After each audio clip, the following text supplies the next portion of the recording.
Hello everyone. This is the fourth episode of Do's and Don'ts and the first one for architectural. To begin with, I'd just like to introduce you to the items that are needed or the equipment that is going to be needed to do drawings. First, we have a board that's big enough to take an A3 sheet of paper. This one has a blank sheet underneath and a tracing paper on top. We've got a specification down here of the type of material to be used, and here we have the block where you have your firm's name and the title of the job. This would be a single gallows, and for the name of the people and address it's being done for, the date, the scale or scales, and a plan number. To get that on, we need a pencil. I use a .05 propelling pencil, and that one is a little bit bigger. I think it's a .07. A rubber, not a very good one, but it serves a purpose. And also a pencil rubber, which is much better because it gets in amongst the lines. Then we have a scale. This is the usual one I use. I normally have a 1 to 100 scale, the 1 to 50 scale, 1 to 20, 1 to 10 for details, and a 1 to 500 for site plans. Then you see the plan here is I've penciled it in to save time, but I'm going to explain everything that is on the plan and ink it in as we go. Ink it in, that's a stylograph, and as you can see, it's a .35. How do we use this? Just get it. We shake it and we draw a line, and that's it. At .25, we do the same thing. We shake it. Hopefully that's going to cut. There we go.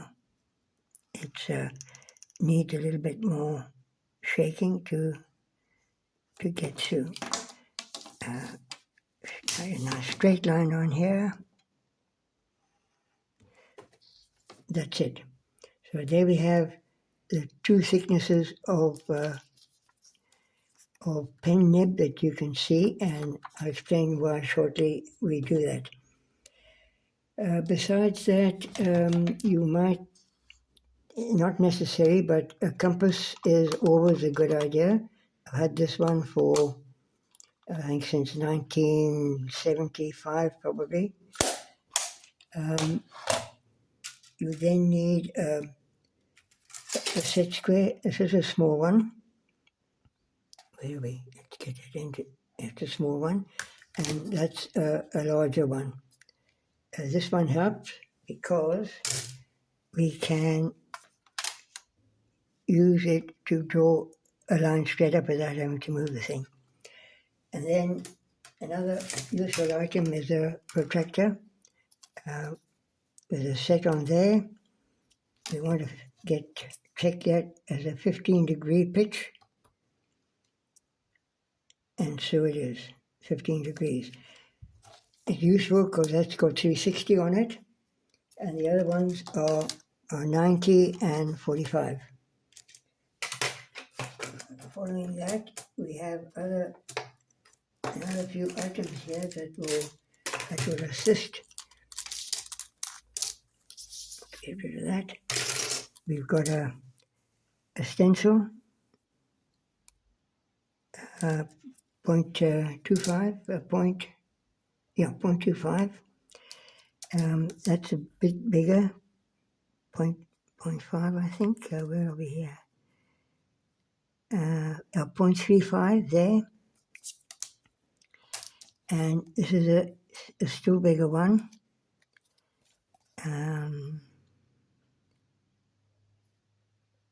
Can't quite see what it is just now, 0.07 I think. So those are 3 stencils. And then we have some assistance over here with drawing circles, rectangles, squiggles. These are quite helpful for a profile or roof sheeting. And these are the layouts for the various spoons. This, you can see, also this thing served me for about 30 years, I think. I just about had it. I think that's about, oh yes, and an ordinary razor blade, very useful. You'll see what that's used for shortly. I'm probably use it quite a bit. It's for erasing. Once the ink is dry, we can scrape it out and it leaves no trace whatsoever. So there, that's it.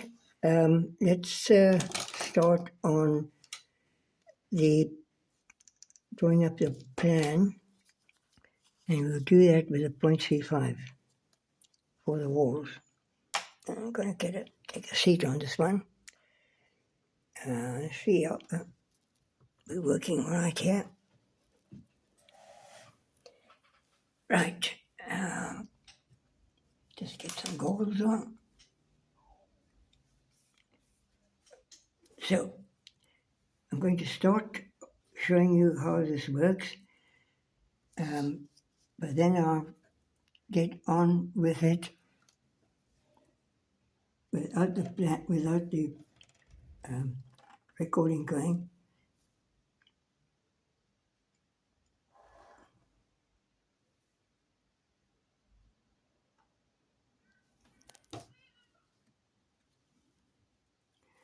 That's the outside big sign.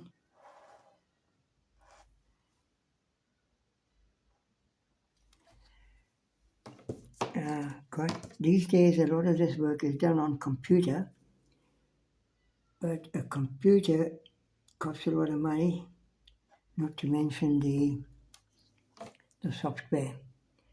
I think, if I'm not mistaken, the software is somewhere in the region of maybe 40,000 Rand.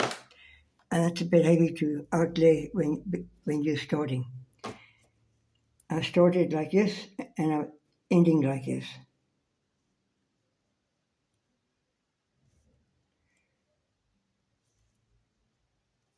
This is the front. Come to there and here.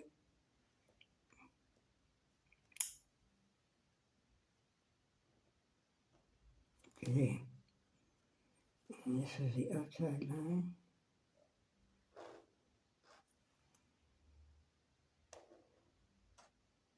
I hope this is all recording. Okay, now we need to get our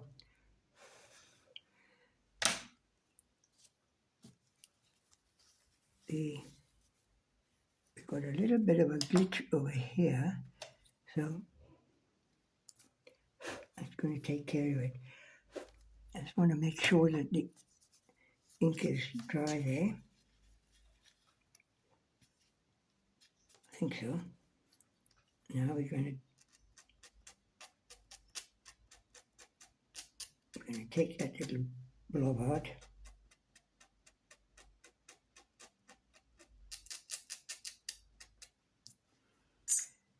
And voila.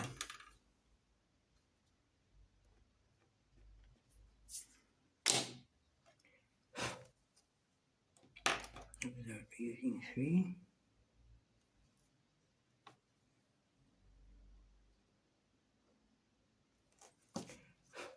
Now, just make sure that this ink usually dries fast, but I don't want to blotch it. Now we're coming down with the wall. That's the external wall.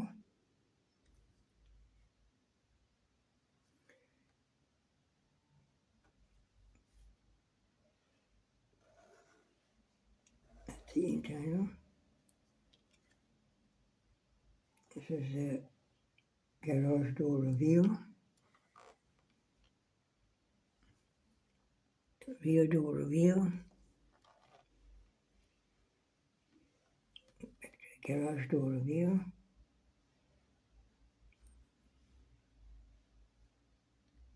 And the rear door reveal.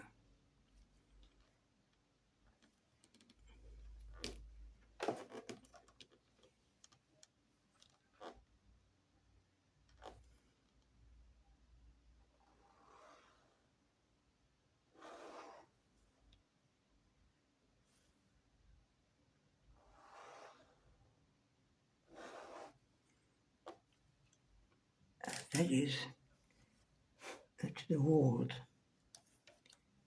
There's a little, that's off. Okay, now we've got a back door and a window to do. I'll show you how we do that one. This back door is opening outwards.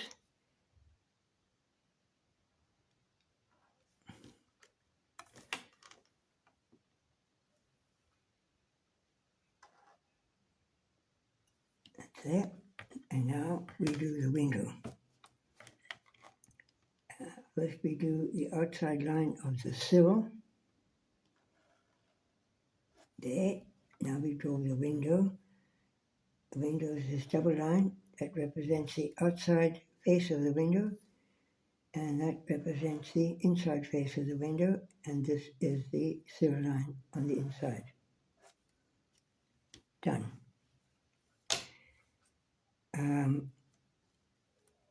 We'll do, okay, that's the actual, oh yes, and we need to put the garage door in.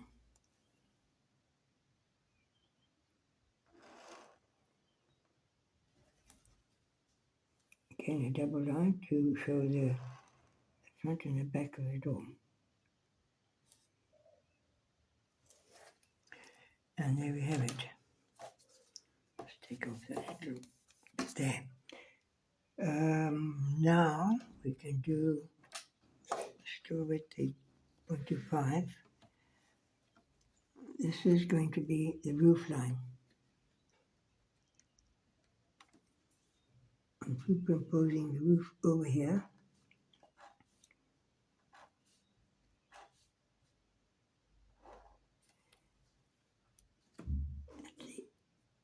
That's the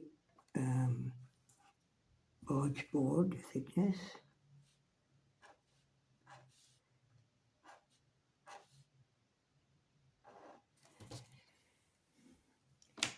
And then we have the first rafter position shown.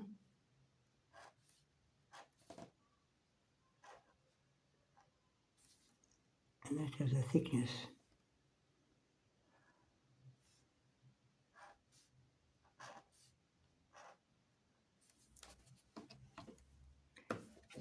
I'll just do the other end.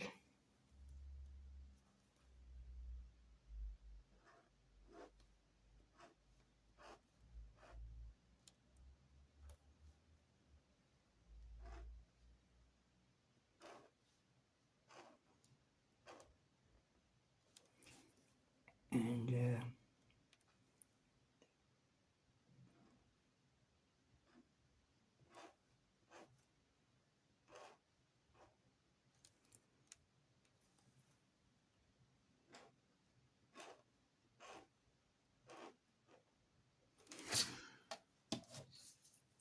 right, that's that.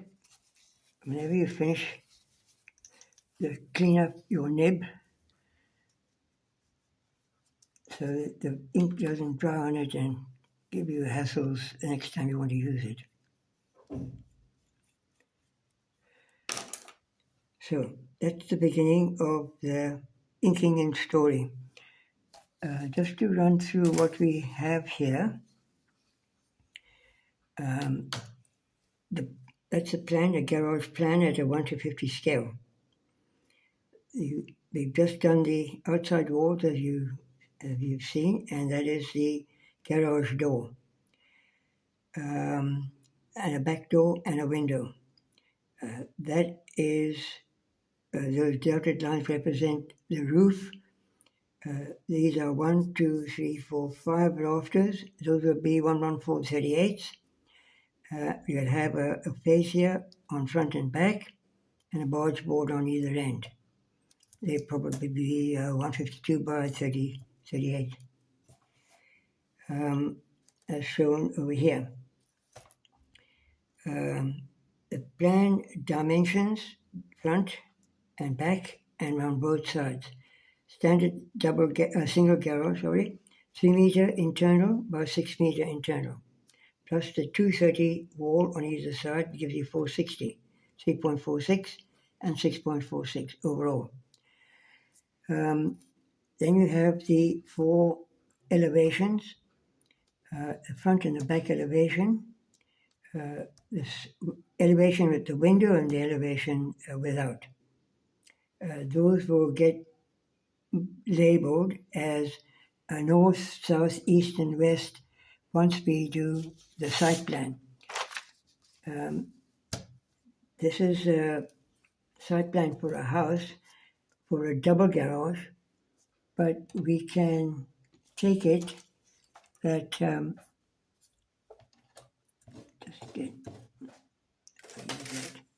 we'll go halfway and we'll just say that that is this garage for this house.